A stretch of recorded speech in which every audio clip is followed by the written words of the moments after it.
Let's talk about some players that didn't quite live up to expectations, especially given where they were drafted.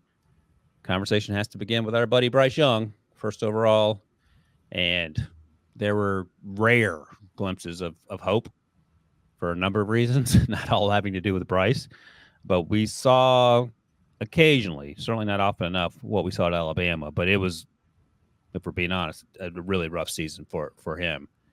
So where do you go from here? I know they don't have a coach yet. They don't have a GM yet. They have a lot of questions to answer. There are even questions now about, is Ike Kwandu going to be the left tackle, because he's struggled so much in 2 years. So, I mean, sweet mercy alive. But Bryce had a tough go of it. Yeah, he struggled. I don't think they schematically fit what his strengths were as a quarterback, but he also missed some throws. I mean, he learned that you got to get the ball out quickly. You don't hold the ball like sometimes he did at Alabama.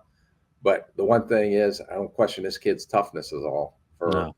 a small quarterback that took some of the hits that he had to take, and for him to keep bouncing back up. And this will be a very good example 2, 3 years from now when we talk about people measuring adversity. And let's see how he responds. And if he responds like I think he's going to respond, then it'll be a totally different story, maybe 2 or 3 years from now. Yeah. Um, if you're, let's say, if you're the GM who kept his job and the owner's as angry as the owner is, what are you telling him when he's like, how are we going to fix this?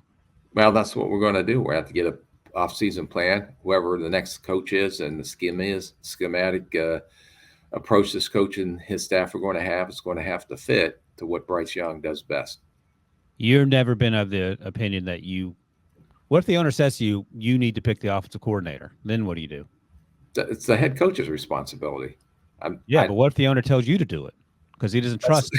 I'm not going to do what the owner says, but I definitely don't think that's the right question, and that is absolutely insane. That's why you're a general manager and not an owner. Okay. All right. I just want to put that on you, see what you would say. All right. Yep. Bryce got to get better. I'm sure, hopefully, he's taking some time off and getting healthy. Healing. Yeah. And then mentally, he can get back into it. All right. Let's talk about his teammate drafted with the 39th pick, second round, Jonathan Mingo.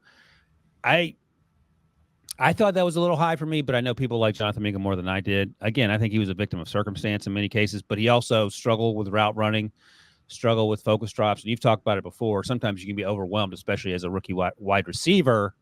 And that seemed to be the case consistently. Mingo played better down the stretch, and then he was an IR the last week or two. What do you think about his season? Yeah, no, he got better. Yeah. Really struggled into and out of his cuts. Didn't run a wide variety of routes at Ole Miss when he came out. A lot of underneath stuff. I still think that he's someone that maybe, and I don't know what he ran, but maybe played slower than what his time speed was. 4.46. So that was the opposite of Puka and Wicks and the guys that we previously talked about. So, but I do think his routes improved. I do think he made some contested catches. You can see the size and the hands. The drops were a concern, but at least you've seen him ascend some, especially down the stretch.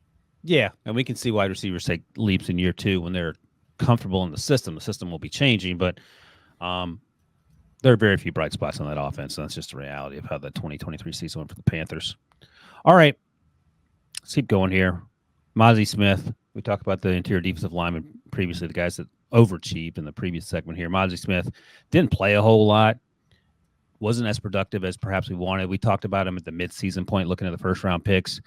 He's not a bust, but he just hasn't flashed the athleticism that he didn't necessarily flash consistently in Michigan, but there was the potential there. So what's the plan going forward with Mazy Smith, and what do you learn from 2023? Yeah, I watched the second half of the year, and you can see the athleticism. You can see when he plays with the proper technique that he can anchor at the point. My issue, I don't know, like I said, where he got too narrow a base a lot of times on down blocks. He wasn't staying square to the line of scrimmage, but I don't know the technique that he is being taught.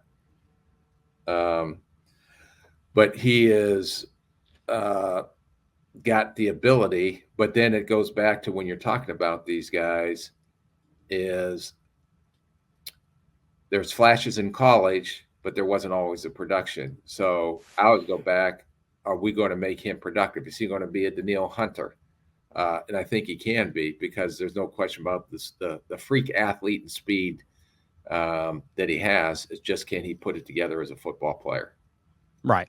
There's no concern. He only had, I think, one sack, and one sack was a sack where someone fell back into him. Yeah. The quarterback fell into him as he was getting upfield. And you're not worried about Mazy. You're just finding ways to make him more productive through the offseason process as you get into year 2. And hopefully you'll see, your growth spurt in year 2.